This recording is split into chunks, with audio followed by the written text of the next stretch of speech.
Juice in the morning. Welcome back, ladies and gentlemen, to Juice in the Morning and Pauly Sleepers. We are at full power. We had a great live podcast at the tailgate, but we did miss Jackson and we did miss John. How are you guys doing today? It's another great day. Thanks for coming back. We're glad to have you. I mean, other than spending $26 in an Indianapolis parking garage this morning, it's been a great day. Dude, what pisses me off about Google, like on the maps, when you use it, it says you've arrived at your destination. I pull in the garage. I'm okay. I got validated parking, everything. I go to check out, go to leave. Yeah, you're in the wrong garage, sir. I'm like, okay, let's give me like $10, right? $26 for 4 hours. Wow, that's a good price though, right? Yeah. Welcome back, John. How are you doing today, man? I'm doing good. Sorry I missed out on this podcast this weekend. Daughter had a little bit of a stomach thing going on. She's doing better now, though. Good. We got the band back together. Smiley filled in for you one week, filled in for Jackson one week. Neither one of you guys were able to make the podcast on the tailgate, but we're all back. So we got lots of content today. Yeah, we've got lots to talk about. I mean, we had the live podcast. It was a beautiful time. Lots of Bloody Marys were had. How'd you like that spicy mix that I made? I thought it was delicious. I didn't even find it to be that spicy. Nice. Like, I didn't think it was going to be like one that's I'm going to be tearing up the toilet later. Nice. It was definitely the spiciest one I've ever made. I don't drink them, so I've just heard that it could be. It's very, very I think tasty. that's a wild thing that you don't drink the thing that you make that you get compliments on. Yeah. They call it dragon's blood. But the tailgate was awesome, and the Colts smashed the Bills. They lost LaShawn McCoy right at the beginning of the game. We got to have John Porter in? Yeah, John Porter from the Bills Mafia came in. Gave us some great insight to the Bills Mafia and how they run things there. Yeah, it was awesome. But yeah, so I think we just are going to dive right into the news this week. Let's do it. Let's go.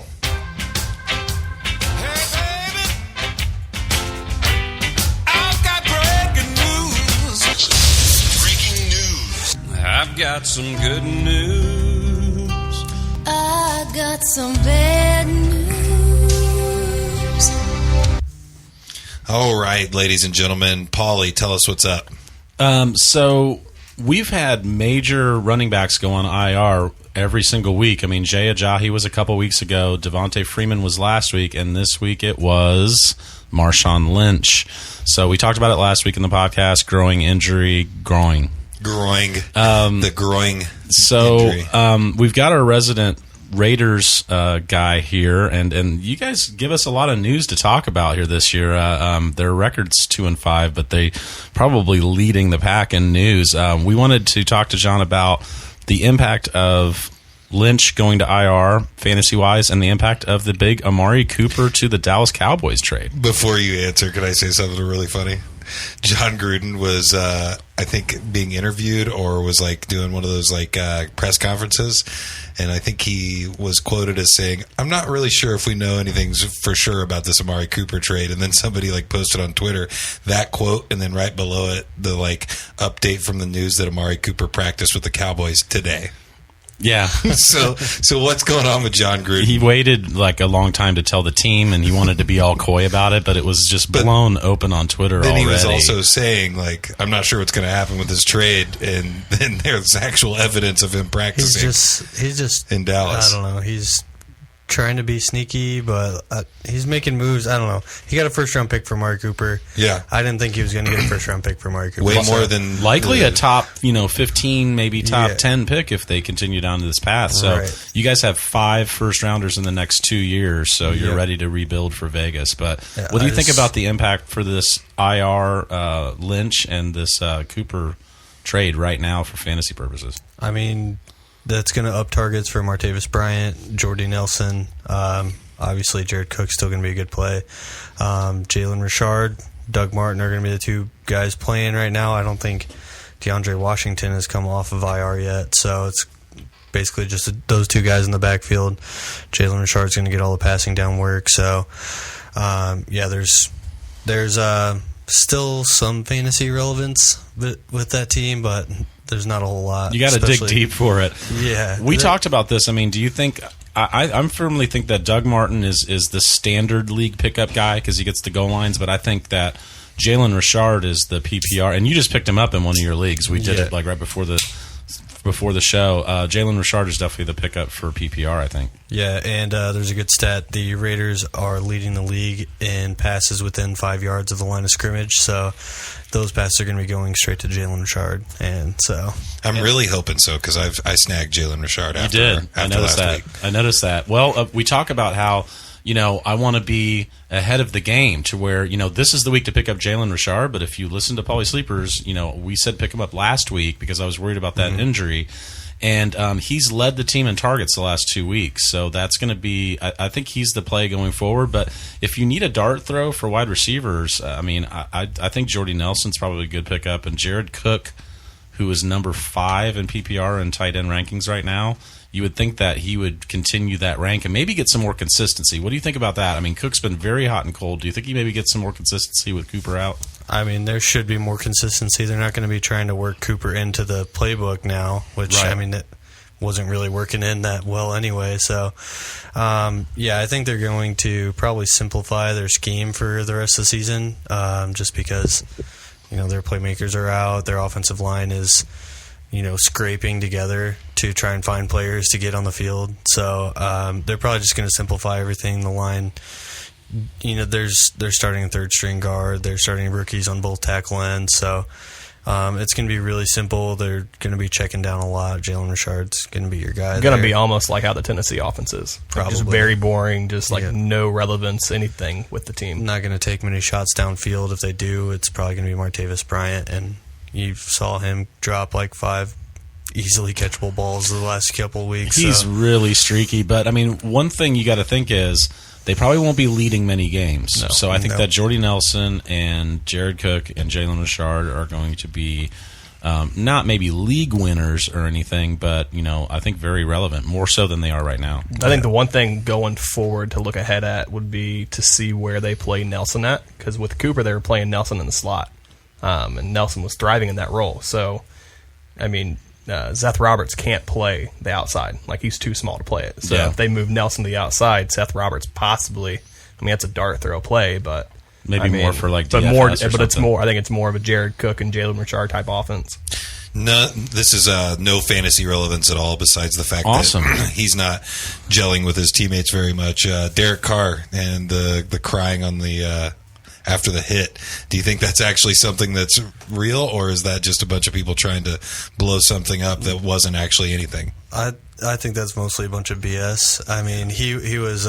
He wasn't crying after he got hit. He made one of those faces like he was in pain, but they got the perfect picture, and so then they were good, like, too. "Oh, he's crying," and his teammates does don't look respect like him he's anymore. crying. He's a good quarterback, and they all know that he's a good quarterback, but he has no line right now, so he's getting sacked like crazy. It's Twitter bullshit. He's becoming his brother. I know, but it's just still fun. And Ben Roethlisberger's backed him up, and also the dude broke his back and played the next week. He's played with a broken finger. He's played with a sprayed ankle.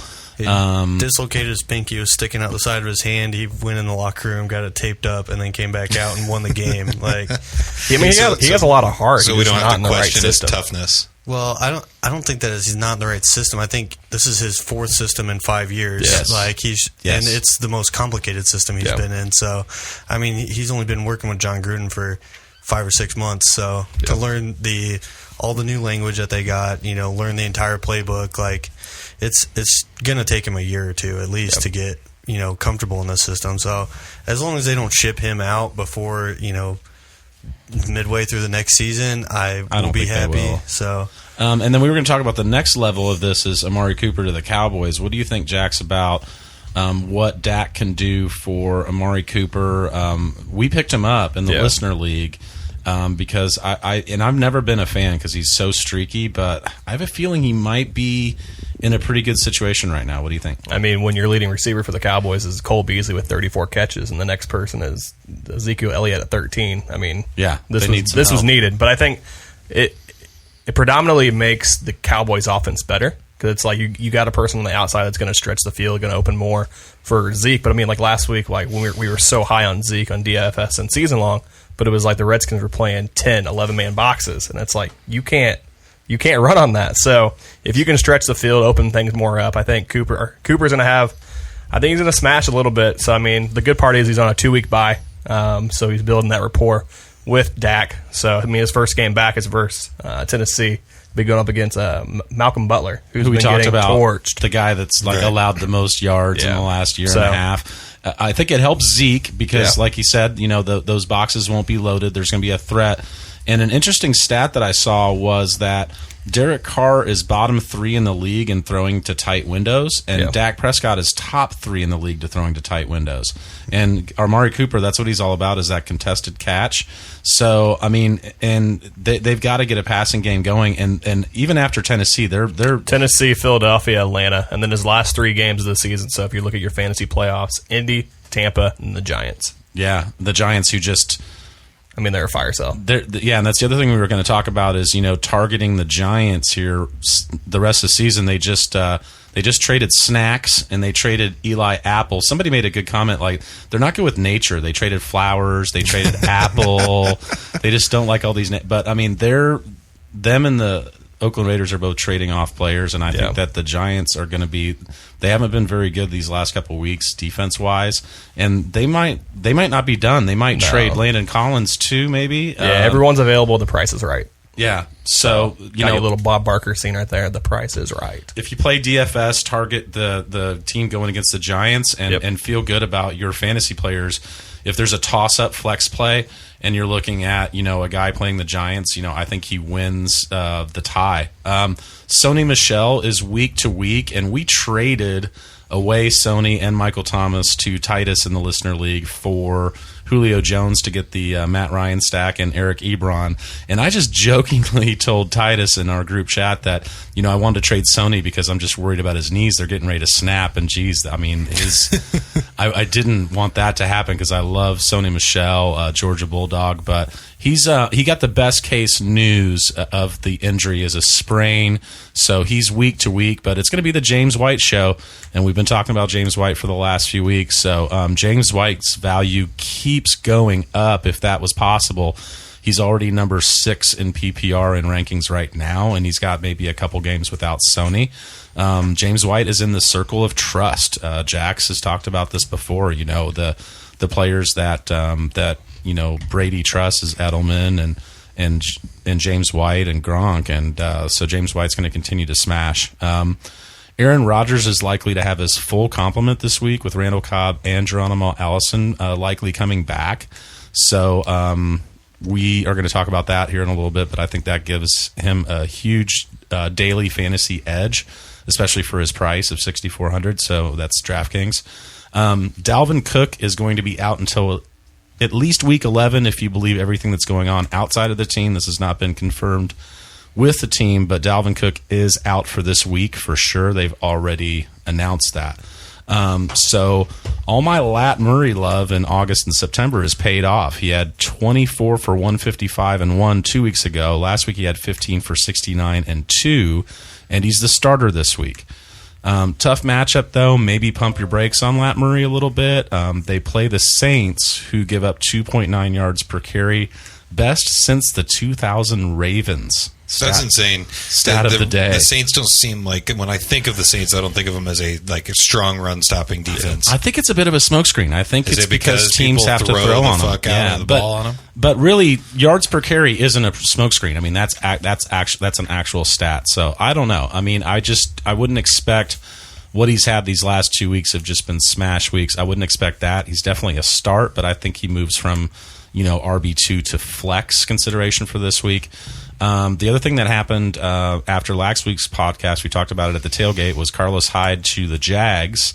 Insta start value for Nick Chubb, and everybody was clamoring to get Nick Chubb off the waiver wire. And we were also talking about how it was a premature getting excited about it. Yeah, and then he ended up getting 80 yards and a touchdown. Yeah, so turned out well for the people that were able to snag him. And I kind of hedged on Chubb because I said obviously he's a good waiver wire pickup. You need a running back, go pick him up. Yeah. But the reason why I was kind of hating on it was just all of the dynasty rankings that I was seeing, like him having more dynasty value than James Conner. Yeah, which is dumb. It's insane. James Conner's probably going to be the starting running back for the Steelers Joey next year. Bag of Donuts just post something about James Conner possibly getting traded and Le'Veon Bell staying in. Well, that was Pittsburgh? conjecture by a guy. A guy started a really good thread today that said, what if they trade Conner and keep Bell? And that even the guy that said it knows it's highly unlikely. Right.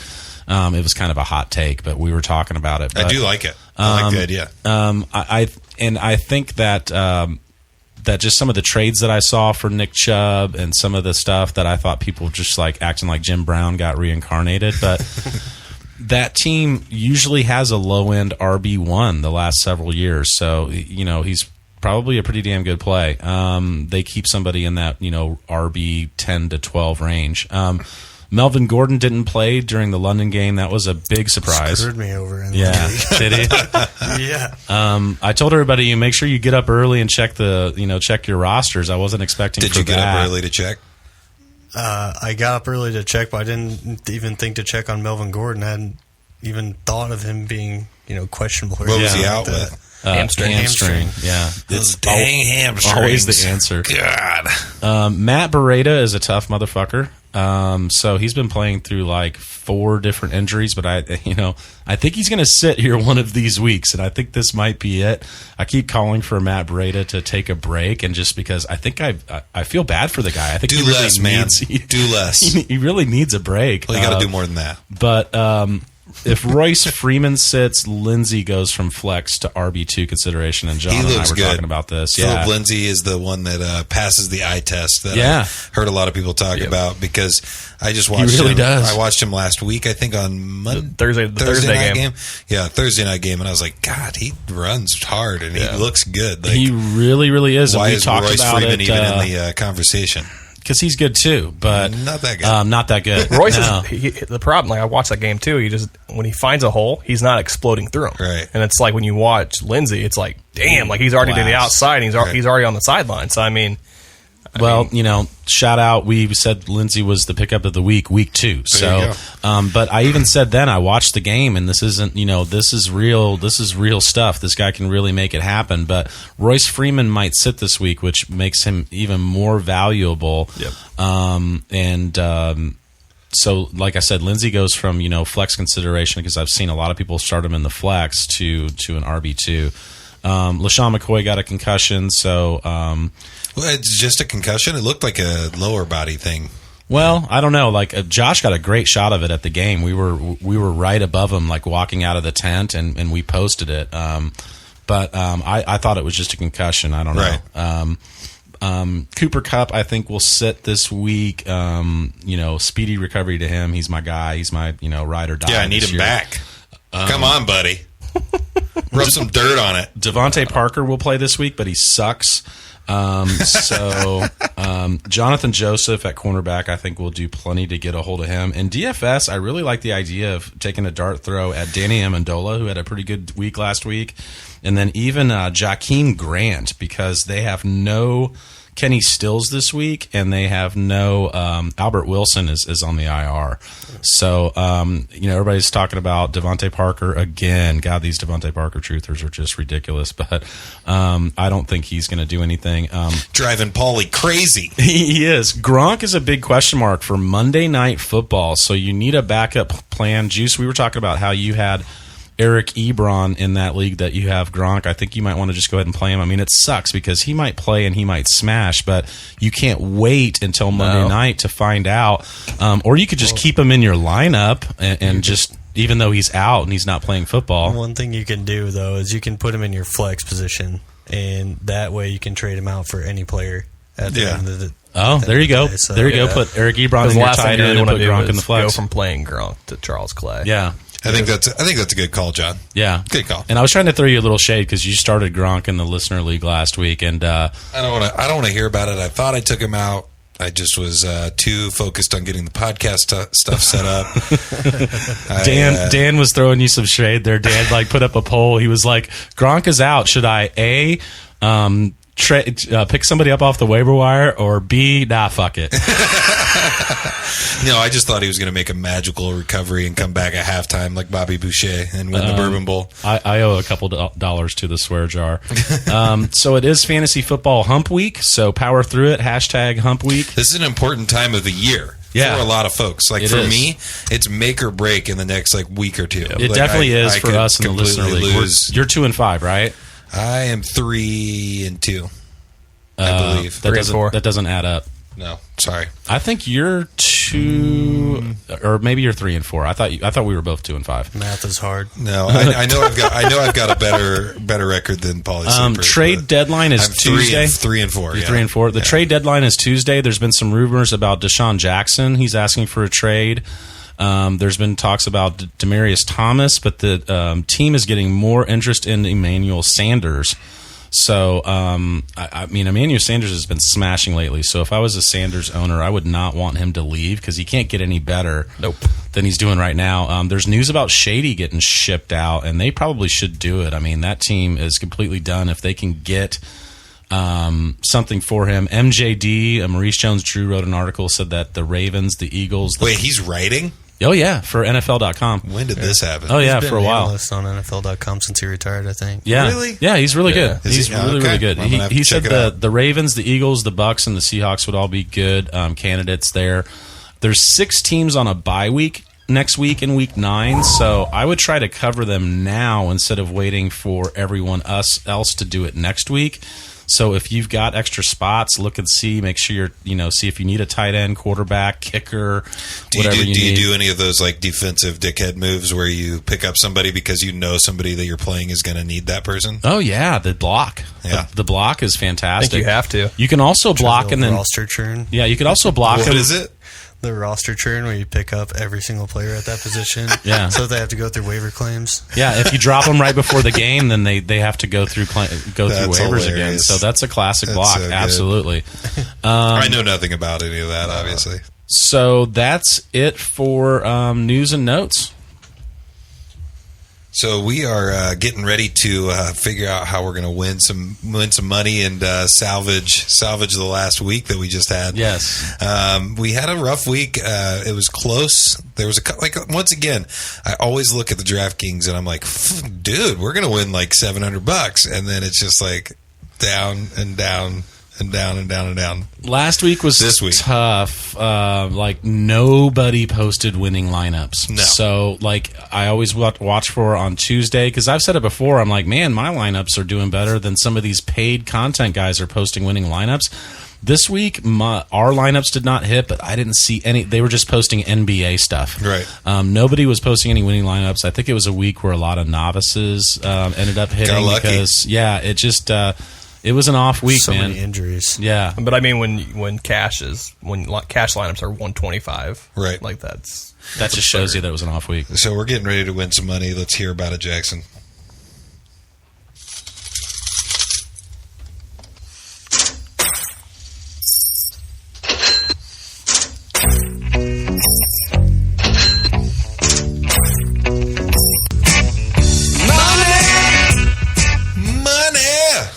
How are we going to win it this week? Dude, we're going to win it this week. We're going to redeem ourselves. I mean, it was first of all, I want to say thanks to Smiley. Dude's a rock star. I mean, who really good dude, just good friend. Thanks for filling me last week. He brought some good content to the team here the last couple weeks too. For sure. But we're going to get back on track this week, and we're going to start off with Aaron Rodgers as our quarterback. That's who we're zeroing in on. He faces the Rams defense that ranks 7th in pass DVP. But you're like, okay, why would you want to play them? But it's look at who the Rams have played so far. Arizona, Denver, San Fran, Seattle, and a couple others, but that's 4 teams in bottom 12 passing offenses. Not necessarily world beaters. No, there. not at all. And I mean, the Rams have lost Aqib Talib. That was one of their cornerstone pieces that they signed in the offseason. Marcus Peters is the 100th ranked corner, according to Pro Football Focus. Not living up to the hype on that end, but with Rodgers, I mean, I think he's for 6,400. I mean, in a game that has a 57-point total, they're 9-point underdogs. There's no way in the world he doesn't go off. Well, I'm glad you brought up the totals because there's 6 out of the 10 games this week on the main slate have a 50-point over under. Now, I don't think the Pittsburgh Cleveland game's going to live up to that, But it's kind of looking like it might be like one of those weeks. Remember when all of our lineups were over 200 points? Like, it's looking like it might be a really high-scoring week.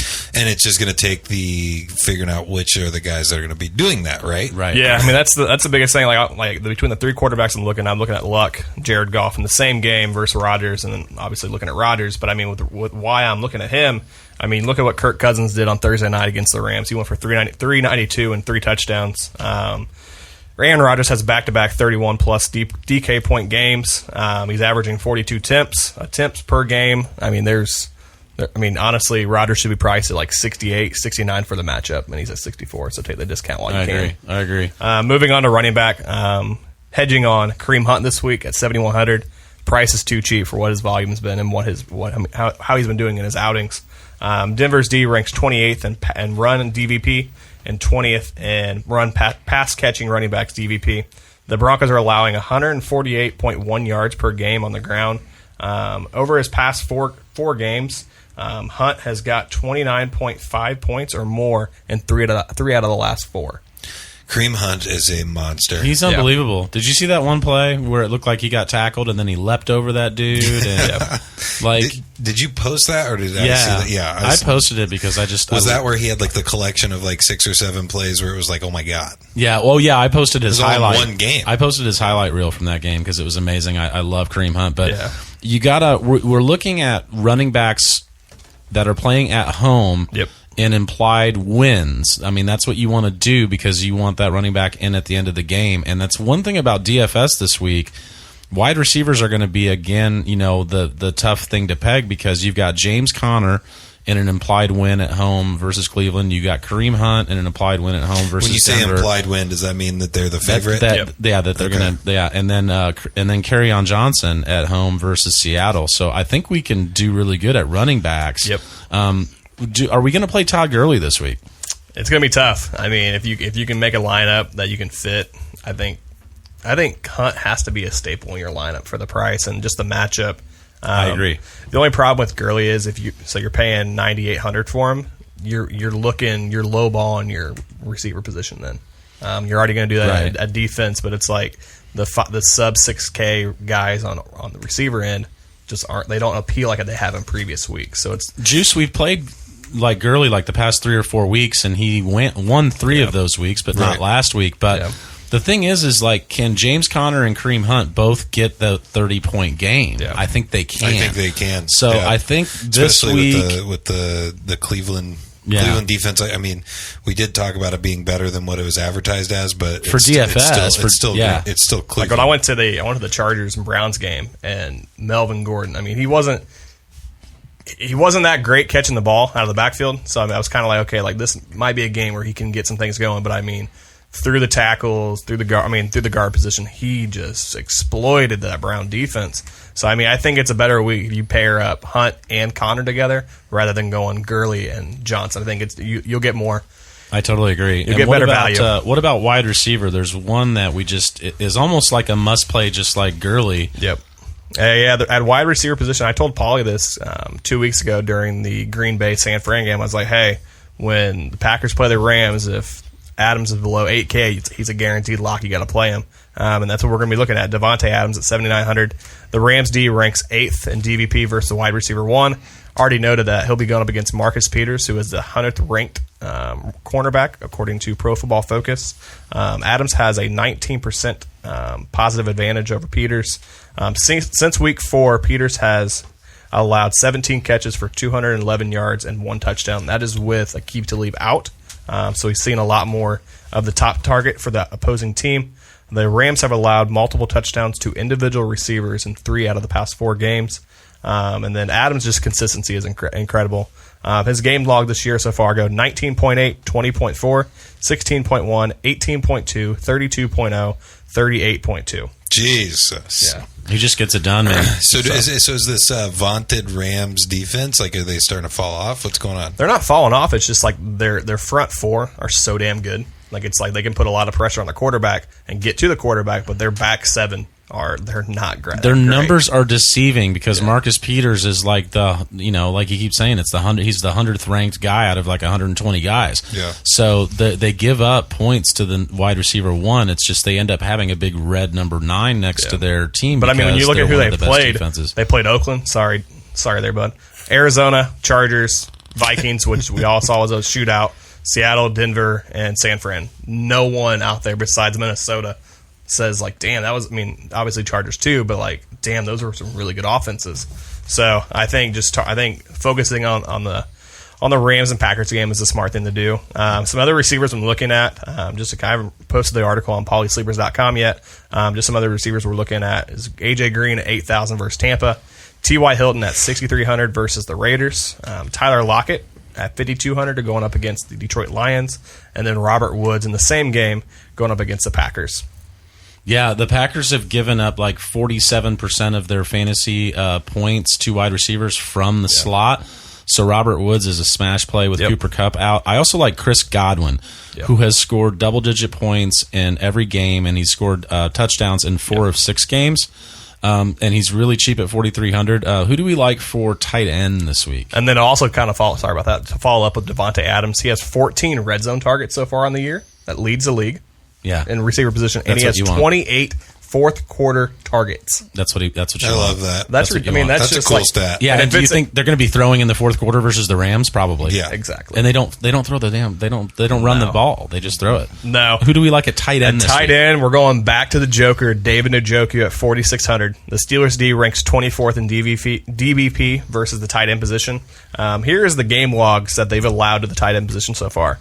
The Bengals, C.J. Uzomah put up 6 catches for 54 yards. Austin Hooper of the Falcons put up 9 catches for 77. The culmination of all the Baltimore tight ends went for 10 catches for 103. Tampa Bay's tight ends went for 9 catches of 106 yards and a touchdown. Travis Kelce completely destroyed him for 7 catches, 109 yards, and 2 touchdowns.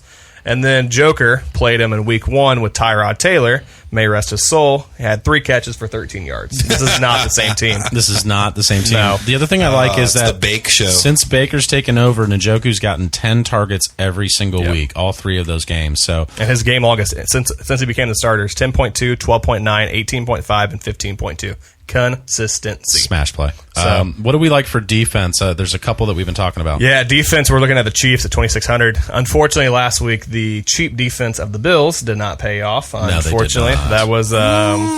Yep. As a Colts fan, you loved it. Yeah, but it did. That's daily fantasy. That's You're our. like, That's our. But this is an interesting stat. Since Costanzo's come back to the lineup, the Colts have only allowed 1 sack Right. in That's 3 games. really nice. Like, that's damn good. That's Jim damn great to hear. Irsay is the one who posted that on Twitter. I saw it too. We want really cheap defenses for DFS. Yep. So the Chiefs are cheap. The Steelers are cheap. And what's nice about those plays is Pauly likes playing the defense with the running back. Idea being that if your defense creates the turnover, then the next person to get the ball is the running back that you played. So I like Hunt with the Chiefs against Denver, who's just At home, the Chiefs average He 13. didn't even finish the statement. it's just Denver, and then James Conner at home versus Cleveland and play the Steelers. So either way we go there, I think we should go in one of those directions. In my opinion, I like the Chiefs and Hunt better than the Connor Steelers, just because of the fact that I have invested some excitement in the Cleveland Browns. Like I think they're fun to watch. They are. So, Dude, that is one of the rowdiest places to watch a game at. dude, I gotta go someday. I mean, it was okay. The walk to park sucks. Like, it sucks ass. Yeah. But the atmosphere, just like, I mean, they do this Browns chant. I mean, literally going to a Colts game is like going to a Pee Wee football game. Everybody talks about it. We're so quiet. Yeah. Like, you know, whenever you step out of the, the Colts are just step bad out of the fans, car. man. Step out of the car. I mean, to during go to that like Chargers Browns game when who was the Antonio Callaway? He missed 2 touchdown passes from Baker, and the amount of MFs that I heard, I mean, it was nothing you would hear at a Colts game. So, but yeah, that's our plays of the week. Awesome. Let's do the listener league breakdown, and then we're All going right. to call Jeff. Let's go, ladies and gentlemen. So I'm going back to, and I haven't previewed this song yet, so hopefully it works. But yeah, we're doing the breakdown of the listener league, so be prepared.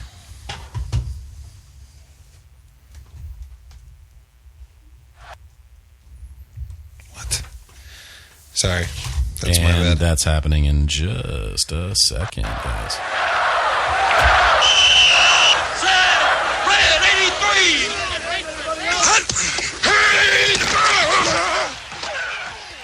All right, ladies and gentlemen, this is the Juice of the Morning Listener League breakdown.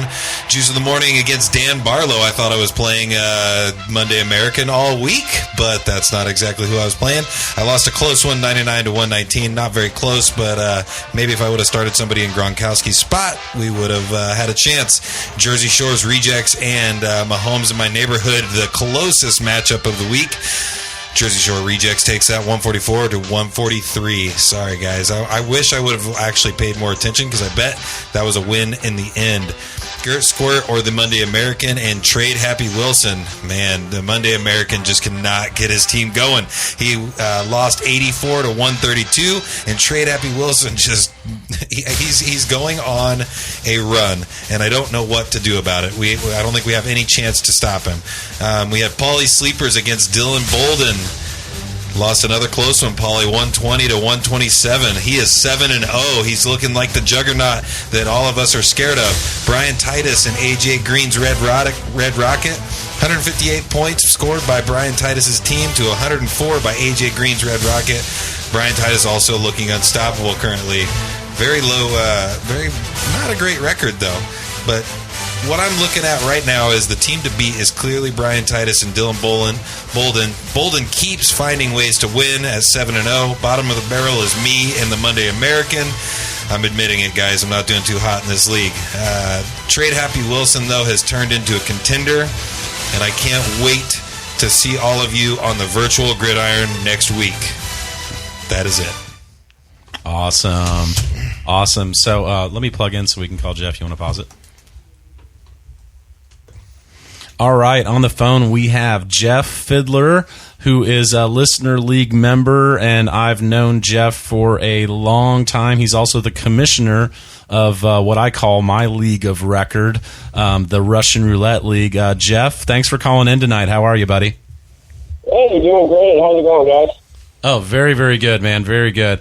Are you on speakerphone? I am. Is it going back? Yeah, does it work better if he doesn't? It's just a little bit distorted, so I would suggest you... Is that better? There you go. Perfect. Yeah, I could tell that you switched to speaker or something. We just went Sorry through... about that. No, we just went through what happened last week in the league, and one of the reasons why I had you on is because you play the Pauly Sleepers team this week. And you started out great, but you're, we can't win a game. But you've lost 3 in a row, is that right? 4 in a row. Oh, no. Jeff has Patrick Mahomes, the number 1 quarterback, and Todd Gurley, the number 1 running back.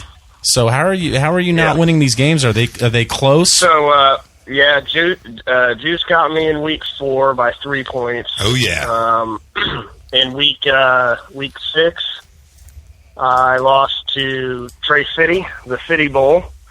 Lost by 2 points in that. I think we both scored like in the upper 30s. And then last week, the worst team in the league decided to make an appearance and beat me by 1 point. And he got his first win, right? Yeah. No, it was his second win. Yeah, but he got me by 1 point in the upper 140s. You guys were in the 140s, so you were the second highest scorer last week, and you lost. Yeah. We all feel that pain, man. That is so tough. Yep. I'm just people are teeing off on me. So how late in the games did he get you by the 1 point? Was it early on, and you guys were able to?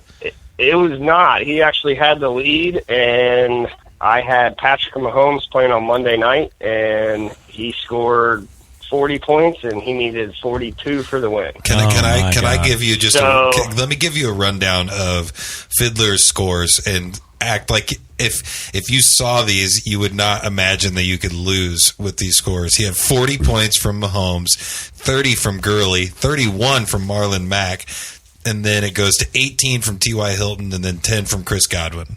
He had 3 guys blow up and still lost. That is the defense did get you as well with starting the Buffalo Bills against the Colts.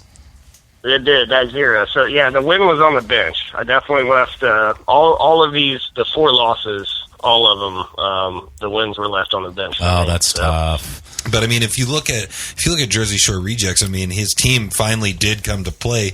He had Flacco with 23, Kenyon Drake with 19, Yeldon with 17, Stephon Diggs 11, Devin Funchess 18, Zach Ertz 22, Dion Lewis 21, and the Carolina defense with 13. He didn't have any single digit players. He didn't have anybody blow up, but they all scored like 15 to 20 points. Yeah. Right. And all those players are all the ones that all of us have, put on waivers just because they haven't been doing good, and all of a sudden they all just showed up for him. Exactly. Well, and he's had the number 1 waiver priority, so he's one man's trash is another man's treasure. He's snagging them up. So we were talking about, right. Dylan, who beat us last week in a close game, is 7-0. And Russell Wilson, his name isn't Russell, but I call him. But Wilson is right. 5-2. And he won 5 in a row. Yeah, he's won 5 in a row. You and Josh are both your teams look good, but you've lost a couple games. Titus, I think, looks better than what his record is. Have you looked at this? Who do you think really is scary? Because to me, Dylan's team is not a joke at all. Yeah, I mean, obviously the guy on top, it's definitely, he's rolling through the league for sure. He was my 2-point loss, which I was really hoping to actually put his first loss on his books, but he's good. But Titus is probably in the beginning the most underrated. I think Titus's team is the team to beat right now.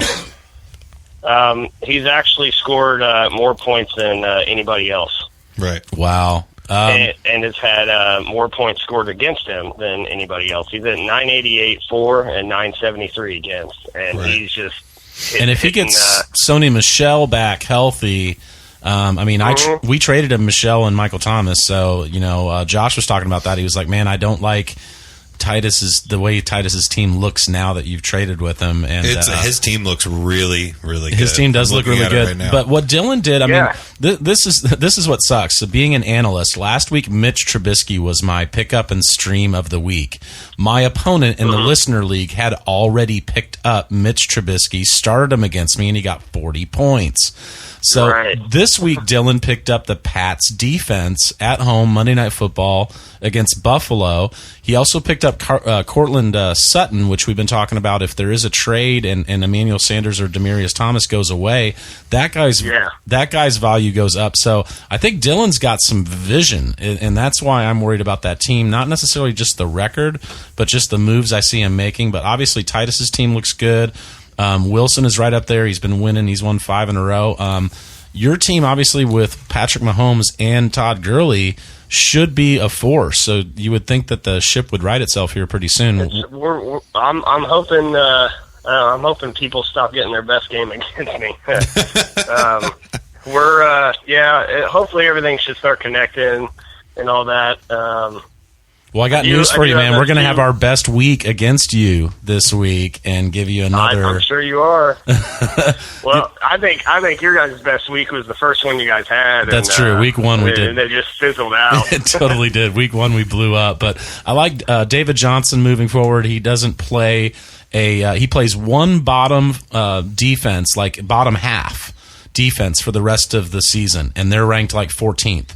Everybody else he plays is in the worst half. I like that we got the Julio Jones and Matt Ryan stack. We got Michael Thomas. We got Tyreek Hill. We've got James White, who's blowing up. I mean, I think we'll be all right. Is there other stuff about the league that you had noticed that you wanted to talk about? Other than I'm pretty scared that I'm going to get my 5th loss in a row this week for you guys. Well, I mean, it's make or break it for us because, I mean, at 2-5. At 2-5, we might be already out of the playoffs anyways, but definit't cannot lose this week. Not really the case. You start connecting and stuff like that and getting a couple wins. We just got to get Trade Happy Wilson back down to like right. I don't know what's going on with him. Yeah. I mean, everyone in 3rd place and lower. I mean, everyone's got a shot as right now. I mean, we're all sticking kind of close.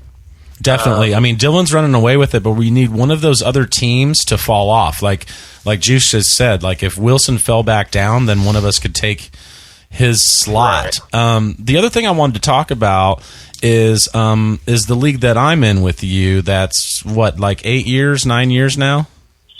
We're on 8 years now.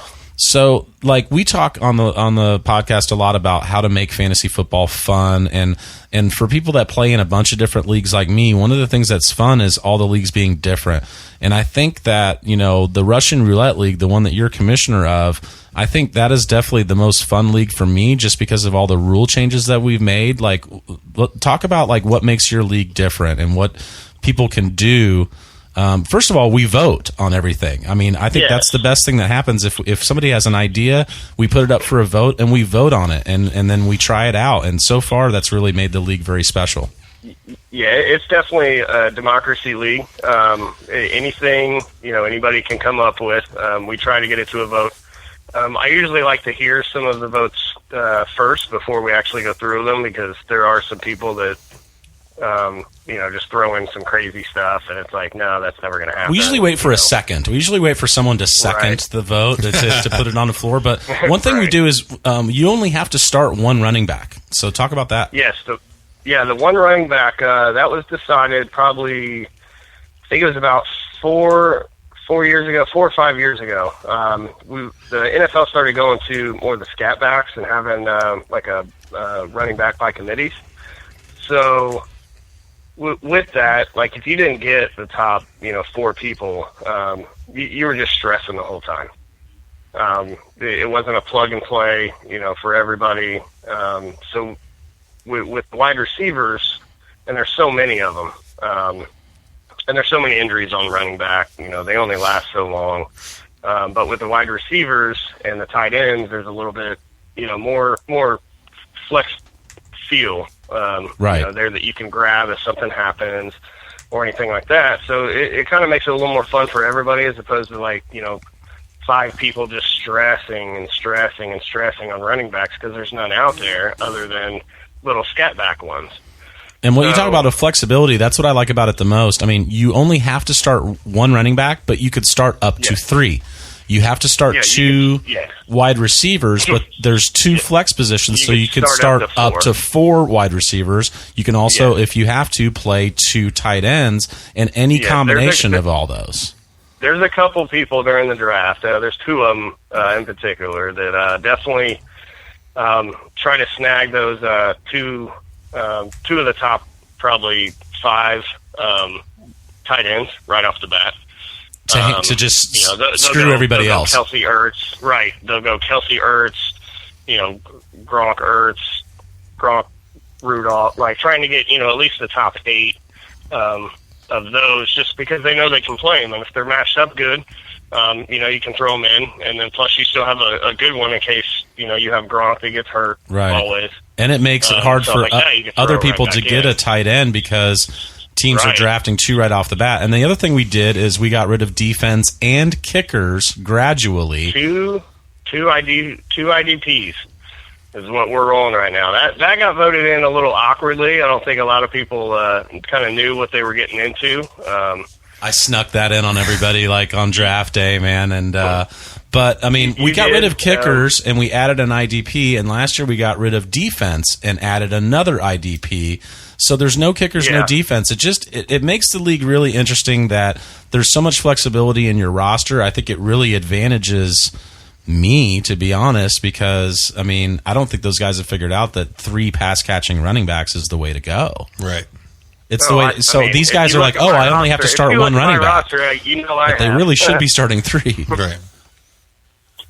Right. If you look at mine, I mean, I'm always going, more of the running back like Chris Thompson's and stuff like that. However, all those guys are more injury prone than some of the guys that just run through the tackles and stuff like that and get their yards, because they're catching the ball out in the slots and stuff like that and just getting lit up as soon as they catch the ball. So a lot of those catching running backs, which is great that we can play everything, but you kind of need a little bit more of those, because eventually they're all going to get hurt sometime in a year. Right. You need to stock up on them. That's why I always draft like 8 running backs. Yeah. And then the other thing that makes that league really interesting is that we've got like a 24/7, 365 chat that's in a text thread, and it went all year this year. I mean, it was February, March, April, May. There's every day there's dozens of texts, and there's always smack to be talked. There's always NFL to be talked. You guys kind of started that with the listener league, but I just can't keep up, man. Yeah. It's hard to keep up, Juice. Sometimes you wake up and there's 200 messages because 3 people just went at it all night long, and you're like, do I need to read them or should I just skim through and see what they're talking about? If it has nothing to do with what I'm interested in, just let it go. Sometimes we get off topic. Me and Dan will stay up drinking, and we'll start getting off topic. I'm a very big skimmer. Yeah, so I miss a lot. You have to, but it makes the league very, very interesting because that thread does not go away. I mean, I guarantee you, there's not a 48-hour period in the last 365 days where a text wasn't sent. So it's always at the top of your feed. It makes it really, really cool, and that's why I think you have the best league. I think so. I mean, we got people that want to get in it, and nobody wants to get out of it. So that's a good sign. I'm kind of happy the way we turned it. What we've turned it into and stuff like that. We are a 3 keeper league. You get 1 free with your buy-in and all that, and then you got to pay for the other 2 if you decide you want them. So there's a chance, and you can keep them for 2 years. So there's a chance that you can build, up to maybe a 3-year kind of dynasty going on, and then keep it rolling as long as you know how to pick people like you do, Pauly, where they're gonna show up and they're gonna be in the top 1st, 2nd round, and you got them in the 5th or 6th the last time. And there was a dynasty a few years ago. Ross won it 3 years in a row. I'm looking to start a new dynasty because I won it last year, and I've got Kamara and Hunt and Julio and Juju all rolling again. But that's what makes it real interesting. You draft a guy, you can keep him for 2 more years, and then he goes back into the player pool. So there's always this strategy on whether you want to keep your players, or like last year when Le'Veon Bell and Antonio Brown went back into the player pool, then there were people that didn't want to keep because they wanted their chance at drafting those guys. So there's just a lot of strategy involved. And I did want to talk about that because we always talk about things you could do to make your league fun, and I think that we've done a lot of cool things to make your league fun. One thing that I would add would be what we do, and it helps that we talk to each other throughout the whole year and everything like that. But we actually know where our draft position is 2 months in advance of our draft. Yes, we do it through the actual NFL draft. We all get, a player of the top 10 prospects that are going to go, and whoever goes first is your first, that's your first pick. And then 2nd, 3rd. The first year we did it, there was actually 2 people that was top 10 prospects. They didn't even get picked on the first night of the NFL draft. Yeah, because it was projections. They had to wait. That's hilarious. Yeah, but from the projections, they had to wait. Yeah, but that's how we tie the real NFL draft into our fantasy draft. We pick to keep it more we think the top 10 picks are. You all get one of those guys, and then when Derwin James gets picked number 7th, and that means you're the 7th. That's cool. I like that a lot. You pick 7th, so it just gives us another reason to watch. That was me. But in knowing who. And knowing what position you're actually picking a couple months in advance, it's really nice because we can all kind of figure out, is that guy really going to keep this guy because he's picked 2? He has a chance for Gurley. So it makes the keeper strategy definitely differently. It makes the keeper strategy different. Well, but if the guy that's Keenan Allen, Demaryius Thomas, or not Demaryius Thomas, Keenan Allen, Michael Thomas. And who else? Devontae Adams. And he has a chance for Gurley at 2. I don't think you give up keeping those 3, to go to that 2 spot. Right. It totally changes your strategy. Well, thanks for calling in, man. Good luck this week. I'm keeping my fingers crossed. We'll be rooting. I will be rooting for you. I don't know if Pauly will be. Yeah, Juice wants me to lose, so he gets that gives him a better chance. Well, I hope it's a nail biter. I hope it's another close one. Probably will be. In for all these, but I hope that it just tilts my way a little more than it has been. So. Well, I appreciate you calling in, man, and you kiss those babies for me. Jeff, you're one of my best friends in the whole world, man. I love you, and thanks for calling in. Love you too, man. Thanks for having me on, guys. Also, thank you for listening. No, absolutely, Juice. All right, man. Peace out. Have a good one. Thanks. You too. mentioned that there's a special contest this week for the Listener League, sponsored by Wilson, the Listener League member. Love it. And he gave me this. He just gave me a text today and said, "Hey, I'd like to do a." We're calling Jeff again. I always wanted to get the cord from you. I would like to. I didn't know what you were asking for. You're just pointing at things. He wants to have a special midway contest. So the person that has the most points this week gets a year subscription to ESPN the magazine, and Wilson's going to buy it. So if he gets the top score this week, he'll carry it on to next week. I told him he didn't have to do this, but he loves this league, and he just wanted to do something fun. So thanks, Wilson. And the Listener League member that scores the most points this week gets ESPN the magazine for a year. Well, I'm just saying, like, it's like an exciting special contest. Yes, it is awesome. Go. Thanks, Wilson, man. You're awesome. I appreciate it, Wilson, man. I give you a lot of, I talk a lot of smack because, you know, you had a really crazy team to start with, but you're proving your worth, and you're proving your mettle in this fantasy football game. So we are moving on to the buy low and sell high, John. So you ready for this? Yep, let's go. Is this the real life? Is this just fantasy? I don't want no scrub. A scrub is a guy that can't get no love from me. Everything died in the house. I got scared. I dropped my hot pocket. Who is the hot pocket that we're dropping this week? Well, the guys you're gonna be able to sell high, sell I guess. high, not, I guess. My not bad. drop, Not drop. but My bad. my sell high picks this week are Marlon Mack. He's coming off a 30-point game. Not sustainable, but somebody might bite. So I would be the guy to bite on that. Yeah, you got some just Colts, telling you right now. Colts guys around some here would homers. definitely get some. If somebody wanted to trade me Mac, I think I would take it. I'm with you on that, man, because I said in the off season that I don't think he's built for the workload, and so there won't be many games like this. I think there might be another positive game script this week against the Raiders. Unfortunately for you, maybe, and he might have another big game, but I'm all over that, man. I think that Marlon Mack had a monster week, probably his best week of the year. Yeah. The Colts don't usually play well when they come down to Oakland, so I don't know. We'll see how that game goes. It's tough. It's a tough traveling. Maybe they may have still lost, but they broke Derek Carr's leg. They took your but guy they out. still got whooped on. Yeah. I love how upset he still is about that game. Yeah, it's broke. That was Christmas it's broke. Eve. It ruined my Christmas. It's broke. It's broke. It's broke. Yeah, it was broke.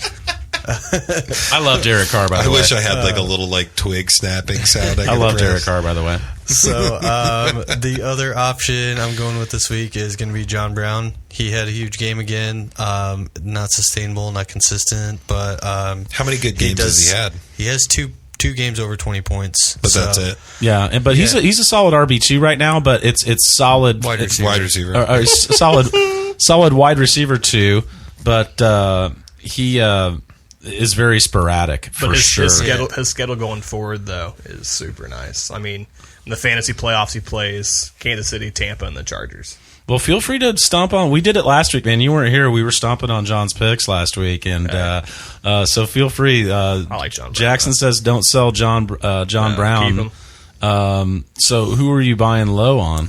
Buy lows this week. Greg Olsen. He is coming back. Obviously, everybody's in need of tight ends. He hasn't been producing yet. I think he's still, What's recovering he coming a little back bit. from? His injury. I mean, he played Foot. 2 games, Foot. so like he's still recovering. I think he's still getting his feet wet, Yeah. kind of, but he's still going to be a good tight end play, like coming down the stretch. So I say you could probably buy low on Greg Olsen right now. People are probably not happy with the production so far since he's been back from the injury. They've been waiting on him. So Do you think people would have dropped him by now, or is he pretty much owned in all No, leagues? you really can't with the tight end position. Yeah. If you've got Olsen, you stashed him. Mm-hmm. And I said to stash him, so I like that you're saying to buy low on him because that kind of goes hand in hand with me saying stash him a couple weeks ago. Mm-hmm. And then my other buy low is Andy Dalton. He's coming off a terrible game, but he's got a really good matchup this week against the Bucs defense, who just gives up loads of points against everybody. So Yeah, Andy Dalton let me down last week. No kidding there. Yeah. But What a fool. He was a tough one last You week. can buy him low. We kind of did, come over the top of some of your picks last week, and I got to tell you, one that definitely worked out was Lamar Miller. 100 yards and a touchdown. And you were saying buy him. He low. was saying buy him. buy low. Keenan Allen on a killer matchup did not do much. So I said, this is a week that Keenan Allen's going to have a Keenan Allen week, and he did not. So that was a good sell high on your case too. It's 2-2 on my picks last week. Yeah, but obviously the buy Marshawn Lynch. I warned Didn't you last work week. out. Well, I warned you last week. He was hurt. matter. You didn't know. And Alshon Jeffrey did another Alshon Jeffrey game. Good so Lord. I think that is definitely one to hold on to. That offense is designed, I think, to have plays for him. So, that's the way this fantasy football stuff goes. We are prognosticators, and sometimes we prognosticate good stuff, and sometimes we don't. But I like all your ones this week for sure. What did the score end up for the Tennessee Titans game? It was close. It was 20-19. 20-19. So I went real low on the score, but I was still pretty close on the margin of win. Yeah, you said that, but I mean, the Titans lost, right? Yeah, Right. Mike Vrabel, he went for 2. You guys were saying that the Titans might have this crazy Titans game, and they did compete. Well, the going for 2, man, it's one of those things. You're either a hero or you're the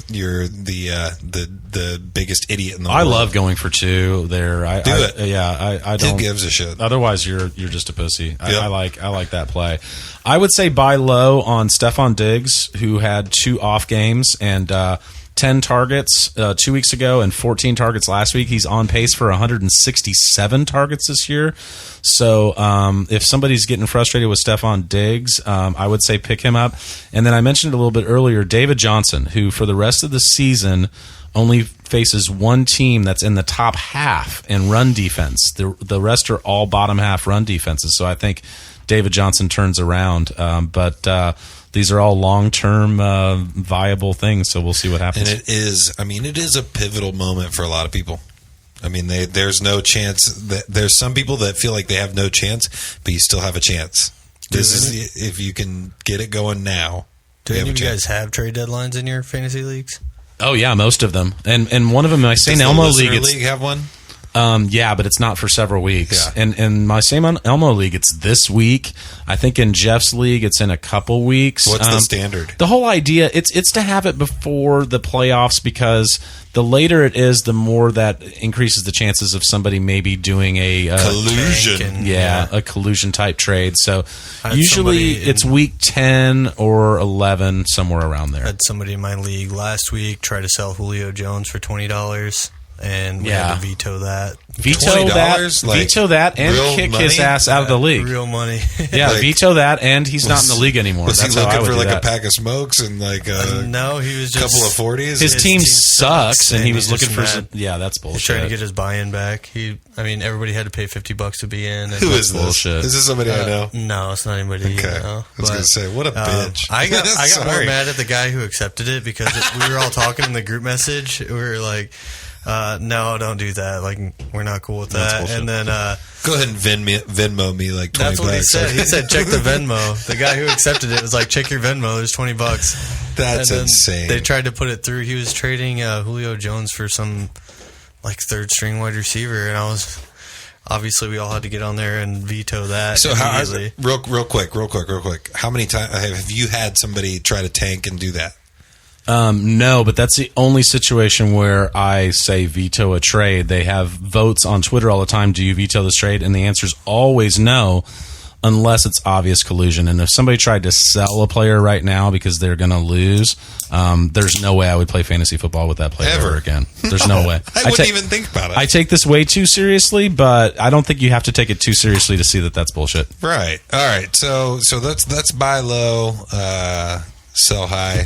Let's see what we're gonna do. He was selling high. Like he was legit selling, really selling. Yeah, But we're gonna go into He tried to bring start the price sit. down to $10 too.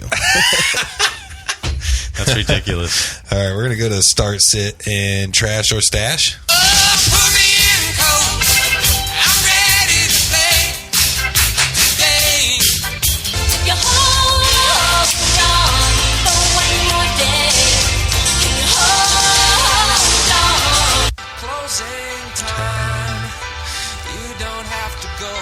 but you can't stay here.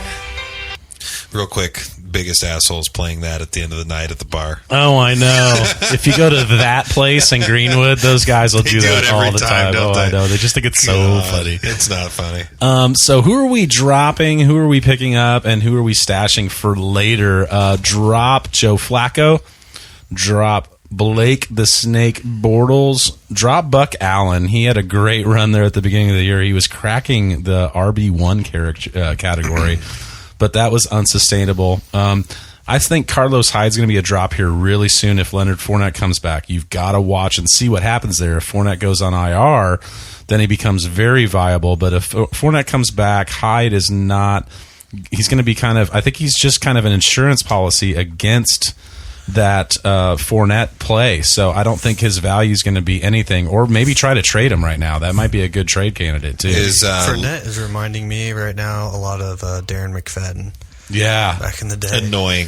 It just gets injured with hamstrings and high ankle tweaks. Lots of soft tissue injuries. Yeah, you're absolutely right. Is Larry Fitzgerald droppable? Well, he scored last week and got 14 points. He's had 2 weeks of 14 points. The rest are all single digits. Yeah, I mean, I said drop him a couple weeks ago, so I'm going to stick with that. But there is a new situation now. A new offensive coordinator, Byron Leftwich, is the coordinator now. They do have a good... Didn't ever think I'd see him on an NFL field again. That is not a joke. He's on the sideline. I don't know why that made me laugh so bad. It did. It did make you laugh. I can never forget Byron Leftwich. I used to play NFL Blitz, and I loved him on NFL Blitz. Right. He was a Jag, right? Yeah. So Royce Freeman, I'm a truther, but he's coming up on Dropsville, especially if he doesn't come back from his injury too good. Philip Lindsay has taken control of that team. Jamal Williams is a drop. Corey Davis has had one good game, guys. Haven't you been saying to drop Corey Davis for a while? Well, like I said a few weeks ago, if they keep being rostered, I'm going to keep saying it, and he's owned in 71% of leagues. It's absolutely ridiculous. Maybe the people that listen to Pauly Sleepers have dropped him though. So that's that 30%. Yeah, I won't name him anymore. Man, if 30% of all people playing fantasy football were listening to this, right, we'd be getting paid to do this. We would, and it's probably not 3%. Kenny Stills is droppable. Chester Rogers with Ty back is droppable. Pierre Garçon and Jamison Crowder. I'm going to mention this because they're owned in 40% of leagues. It's really ridiculous. I mean, neither one of these guys are doing anything. People just believe in those guys, I think. So those are the drops in the stash category. So stash means if you're a new listener, we're keeping these guys for later on in the year. Yeah, these are guys that I think can have some relevance coming up. And if you're in a deeper league or a league with a big bench and you can afford it, these are players that I think are worth a speculation pickup. Not necessarily pick up and play this week. In deeper leagues, if Baker Mayfield's out there, he's still out there, I would pick him up. And Dak, with Amari Cooper coming back, and also Dak has been running the ball more. He almost set like a record a couple weeks ago for rushing for, I think, a Cowboy, but still. Dak's been running the ball. He's got somebody to throw to. I think he's a speculative ad. I think Tyrell Williams on the bye this week, he's coming off of a 2-touchdown and 100-yard and 1-touchdown performance. Ed Dixon coming off of IR for the Seattle Seahawks. Yeah, 2 weeks in a row, Dak Prescott has had a rushing touchdown. Yeah. So that's huge. I mean, that's big upside. Ed Dixon with the tight end landscape the way it is, Seattle's lineup is their schedule is very favorable coming up, and they really haven't had a tight end to throw to since that one guy went down. I can't even remember that guy's name. Remember that tight end that was blowing up in the first couple weeks? He got hurt. Yeah, exactly. That's stellar fantasy football knowledge right there. Right. That guy that we don't know his name. But he was just so literally he was just so relevant for 2 weeks. I mean, nobody knows who he is. Will Dissly. Will Dissly. Yeah. There it is. And no one's done anything. And you guys played him in daily fantasy, too. Yeah, nobody's done anything since Will Dissly has left, so Ed Dixon might be a good stash. If you've got room, or if you've got an IR spot, you could stash and put it in an IR spot. Elijah McGuire's a stash now with Bilal Powell is he's on the IR. So Bilal Powell was the pass catching running back. So will Elijah, and as Powell gets put on the IR, Elijah's coming off the IR, and he might play in a couple weeks. We were all excited about Naeem Hines. Is he droppable? Yes, with Marlon Mack back and healthy. Absolutely. Sorry, I was going back to drops.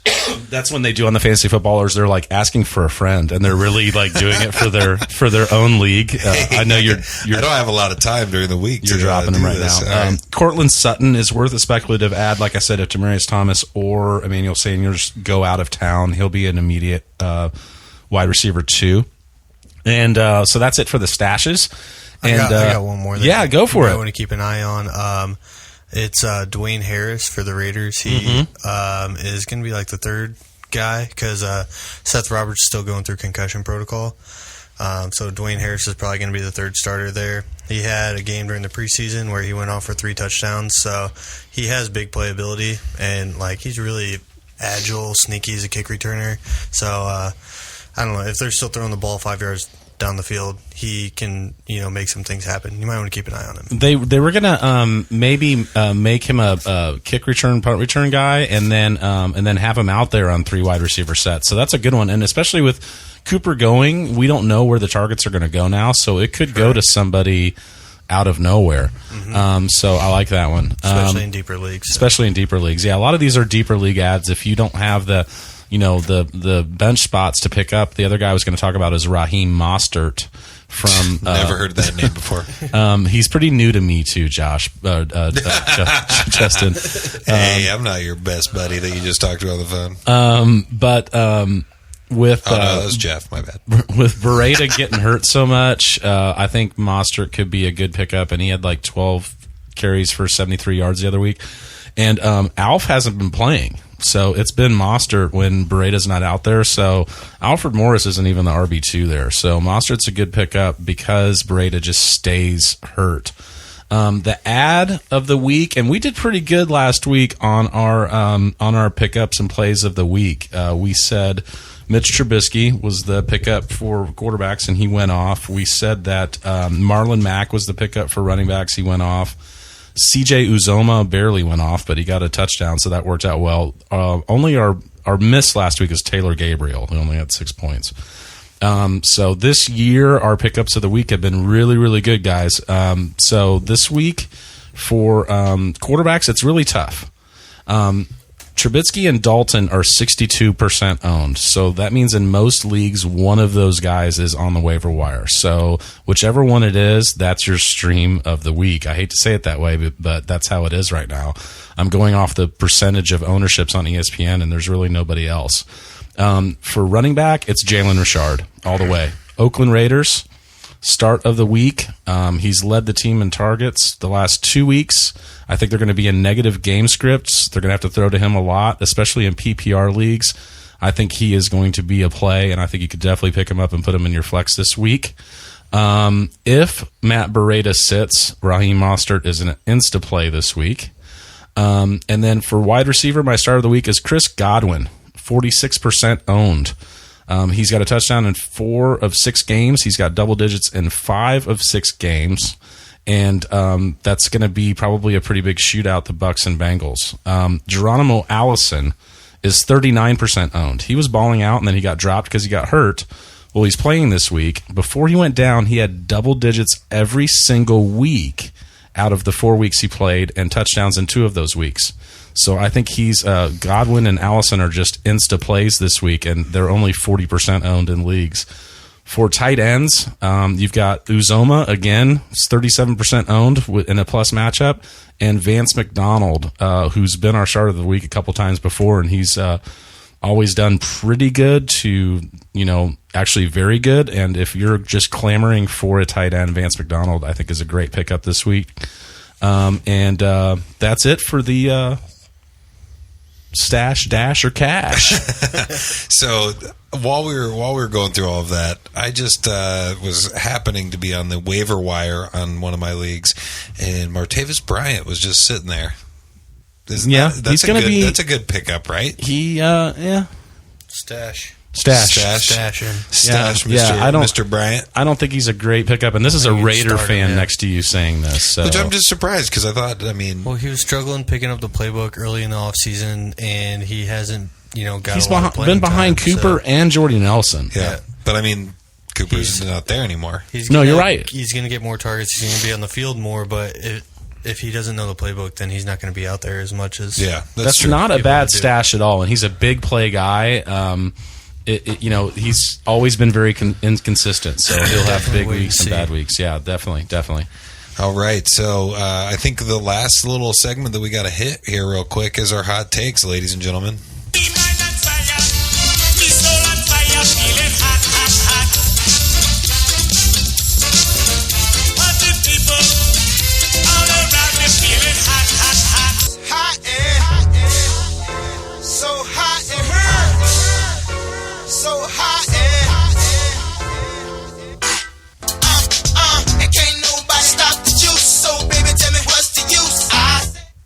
All right, so we've got our hot takes. Pauly, I think you should start it off because I got to just think of one. You haven't thought of I'm one? extremely prepared. I think you guys will allow this hot take because I've talked about this guy for 3 weeks in a row because it's not that hot of a take. But for this to be consistent, I really think it is. I say that James White now, he finishes top 5 in PPR. Top 5 PPR. I'm talking about being right behind your Gurley, Gordon, Kamara, Hunt, right there after all those big dogs because he's just going to keep eating. I don't trust Sony's knees. There's only 2 guys there now. He's been getting a ton of targets. So I think James White is locked and loaded. I said a couple weeks ago that he's an RB1, and he became an RB1 pretty quickly. Now I'm saying he's like he's the shit. So what do you think, Jackson? I'm going to say the 2-5 Indianapolis Colts run the table and win the AFC South. I like it. I mean, you look at their last 9 games. I like it just because I'm a Colts fan. Oakland, Jacksonville, who is They've been trash. falling off, yeah. Tennessee at home, can't score points. Dolphins, Jacksonville again. Houston, Dallas, New York, and then the Titans again. I mean, I think they can do it. They can run the table. Now, you understand that run the table means win the rest of their games, right? No, they're going to lose one. Oh, okay. Oh, they're going to lose one. They're going to lose one. Well, that's why they call them hot takes, Probably folks. this week. That's a pretty hot take. Probably Yeah. this week. The Raiders. Dude, I'm feeling pretty good about the Colts. Colts over there. There's 2 outcomes in that Raiders game that will happen. Either the Colts, win or it'll be a loss? Yeah, no shit. But I don't even know. But the Raiders will either show up and it'll be a decently competitive game, or the Colts will absolutely stomp them. Yeah, all right. I don't know. John, do you have one? I do have one. My hot take is that Adam Thielen is going to break Marvin Harrison's single-season receptions record this year. He has leading the league in targets by 11 over Julio Jones. He has 88 targets. He has 67 receptions already. So he is on pace. If he just doubles it, which he has 9 games left, they've only played 7. So that's like giving him a game off, basically. If he just doubled it right now, he would be at 133 receptions. So he has a whole nother game to make up another 10 receptions, I guess. So Marvin Harrison's was what? 143. 143. I saw an interesting stat the other day. That's the NFL record? For single-season receptions. Yeah. That's fucking crazy. Awesome. I saw an interesting stat the other day. He's on pace to get over 400 fantasy points, and only one wide receiver has ever done that. Jerry Rice had 406. Wow. So he definitely Could you imagine is. like living in that era with the technology we have and like watching Jerry Rice just go nuts and Oh, just like he was- sit on your phone? It really is like watching him because he's like almost open on every play, and he just overpowers his defender every time. I like it. What about you, Juice, since you came up with it 32 seconds ago? I literally did just come up This with is a hot take right out of the oven, guys. Is, Ow. This is hot as it gets. We all know Adam Vinatieri's hurt. we all know that we have a guy in Indianapolis that can kick the shit out of a football. Oh my goodness Pat gracious. McAfee's going to get signed by the Colts and kick a field goal against the Oakland Raiders to win the game. Oh my goodness. That would be insanity. Pat McAfee does not want to get on a plane and fly to the black hole right now. Did you see I that saw he him dressed up dancing like to an the old Walgreens. guy and he kicked field goals and he at kicked field halftime. goals? Like the way he did it so fast from like 45 yards, like He could do it. I think he could step out on the field and be one of the best and also the kickers way in it the was league right now. scripted, the way it was scripted, he was missing them on purpose Yeah. and then making them because he missed one and made one and missed one and made one. I thought The what- Colts mascot is the one who wrote that all up. Can oh you believe wow, that? that's amazing. That's a hell of a hot take, and I've I got don't know. Maybe not this week, but I think there's a possibility. There's always a possibility because the guy is still good with the Colts organization. He did always want to be a place kicker. Like the punter in him was like that. That happened because he was asked to be a punter, and he wanted to be a kicker.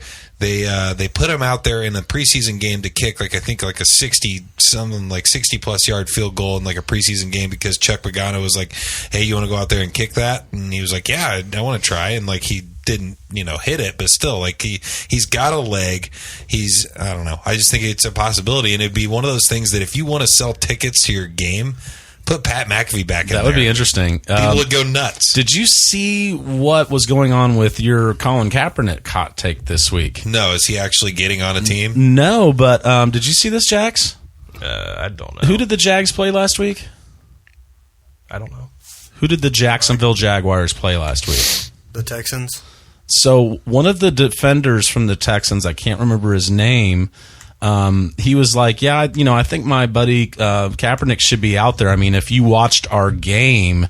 Sorry, the Giants. The Giants. Okay, so one of the Giants defenders was that? No, the Giants played the... Jesus Christ, guys. Who did the Jacksonville Jaguars Houston. play last week? They played Houston. Yeah, I was right the first time. Okay, I don't know the name of the guy, but the guy said in a blurb, yeah, my buddy Colin Kaepernick should be out there. If you watched our game last week, you had all the evidence you needed as a shot against Blake Bortles, can you believe it? who got benched Derek for Anderson? Yeah. You don't think that, I've said this too many times in the podcast, but it's just a point that is still continuing to be made that I don't understand. It's a bone of contention for sure. There's no explanation to it. It's the same thought that I have with Tim Tebow, which I know that you guys are going to give me shit about Tim Tebow, but Tim Tebow nobody ever gave him a chance, and he won games. He was a winner. He was bad at throwing the football. He looked like he was throwing left-handed, and he's a right-handed guy. But he won games, so why did they never give him a chance? He didn't really get much of a chance, that's for sure, I'm sure. At all. And then Kaepernick's the same way, but Kaepernick's is such a BS way about it. It has nothing to do with his football athleticism or his football I think acumen. it would be great for the league if he came back. 100%. There are a couple questions I said I would answer. Let's get into those. Get off the Kaepernick just thing. really quick. There's a couple answers. Because you get shitty. I just get talking annoyed. about. I'll tell you what, if yeah. Kaepernick comes back, I will pick him up off the waiver. Yeah, He'll start. I will I'll because start him because week- he'll runs for like 100 yards a game. Okay, we said we were going to stop and we did not stop. Let's do it. Chris Kepfer from Twitter said start Mitchell Trubisky or Cam Newton this week. This is a tough one, guys. Cam Newton goes against the Baltimore defense that'll probably stifle his running part of the game. I don't know. Mitch has another great matchup. What do you guys say? I told him I'm pretty much leaning Mitch here. I always say start your studs, but like Cam is like the quarterback 18 right now, so he's not a stud. I'm all in on Trubisky. That Carolina-Baltimore game is like a 13-10 possible outcome. Yes, maybe a very, very low total. Like Justin Tucker makeup game. My worry is that Baltimore would stifle his running game. So I say start Mitch. I hate to say it. It's not sexy, but I hate to say it. John's disagreeing. John was clicking and looking at his laptop. I don't know. I'm just looking at who the Bears played. I didn't know who they played this week. So J-E-T-S, Jets. Yeah, they play the Jets at home. Yeah, I think Mitch Trubisky is probably a better play just because the Ravens defense is, they're in the top 5. So, and I don't know how Chris does this, but his name comes up backwards on Twitter. Do you guys know how to do that? I wouldn't want to do that. Isn't it? It's crazy. So this is type Chris it in Keffer. backwards. No, that's No, not. like it's like mirrored. It's mirrored. So anyway, So when he holds the it other up in the question mirror, he can read his was own name. the other question was from my Liverpool guy. I've got this fan out in England that just Across started. the pond. Yeah, and he That does, was bad, He sorry. does cheeky moves and stuff. I just love this guy. He reached out to me and was like, "Hey, can you help me with my fantasy football league this year? I've played fantasy soccer, football, but Football. yeah, How exactly. do you play fantasy soccer? There's premier leagues where you pick up these guys and they How run many around the shots on field goal, I forever. And guess? he is at LFC for Life Net. So LFC, I think, is this this Liverpool league.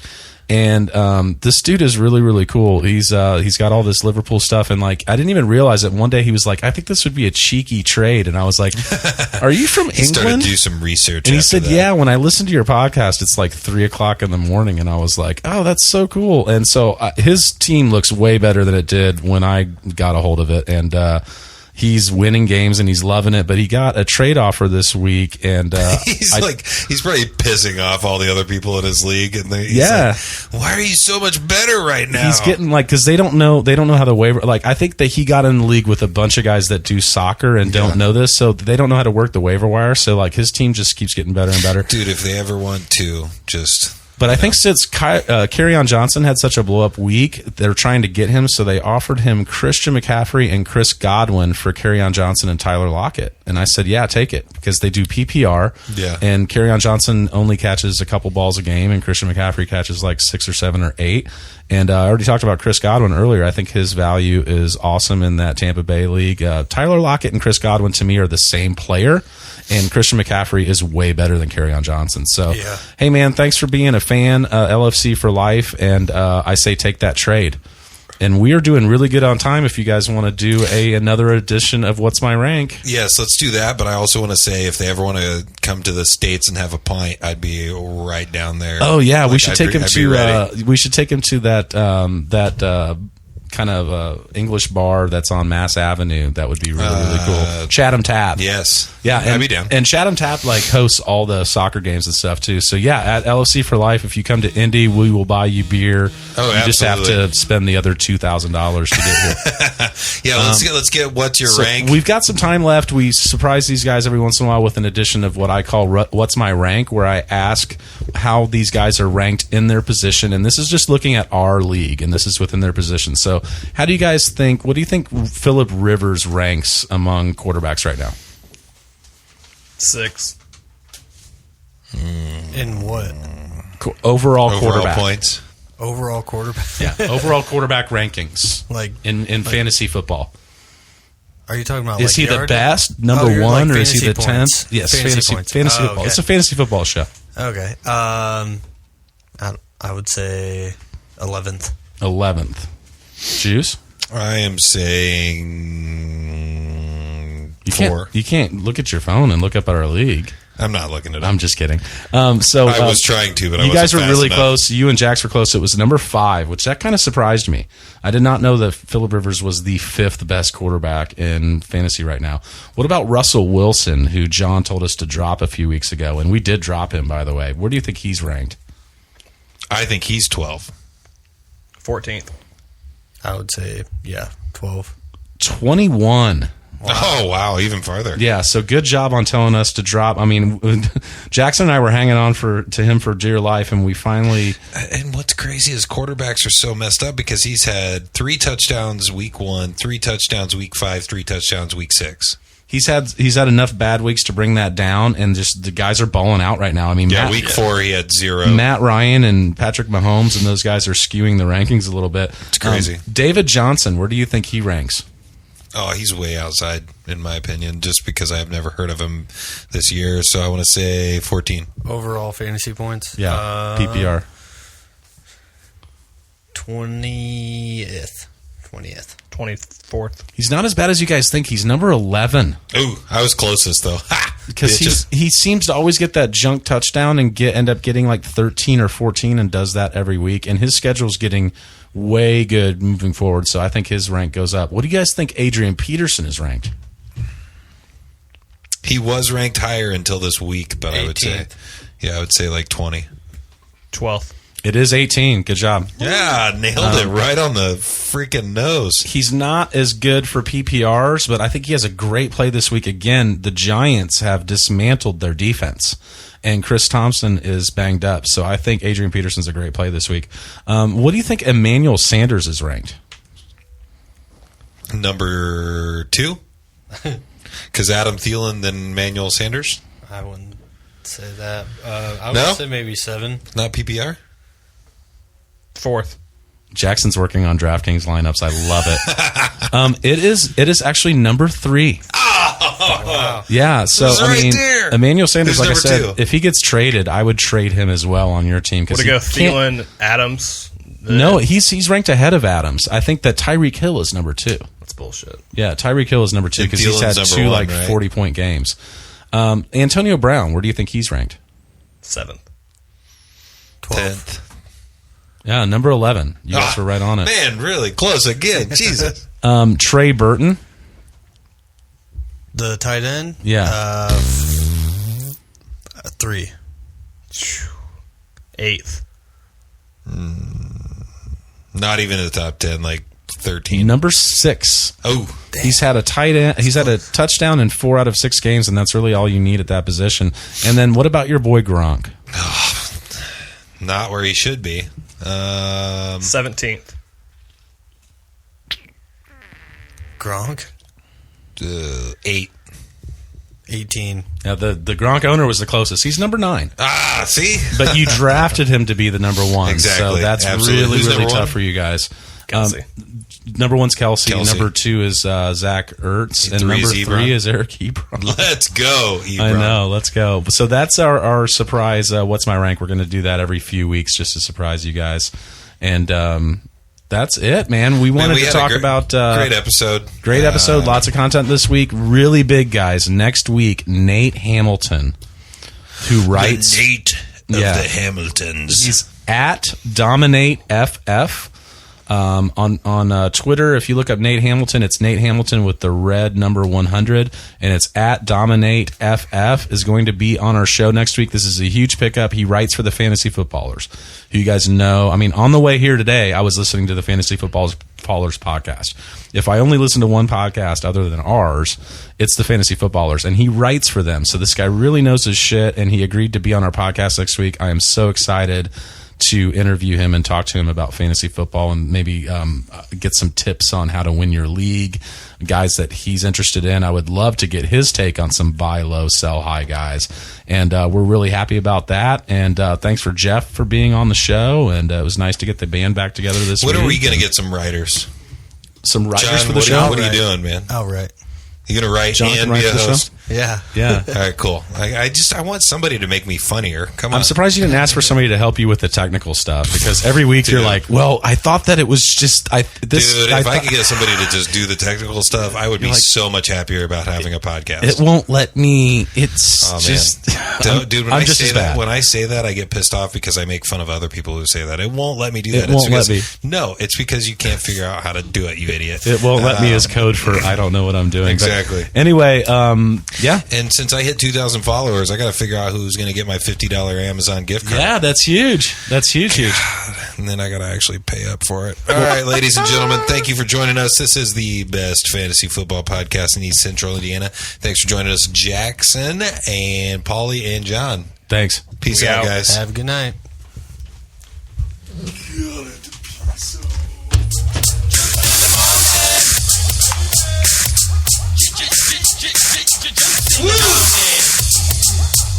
I get so tired.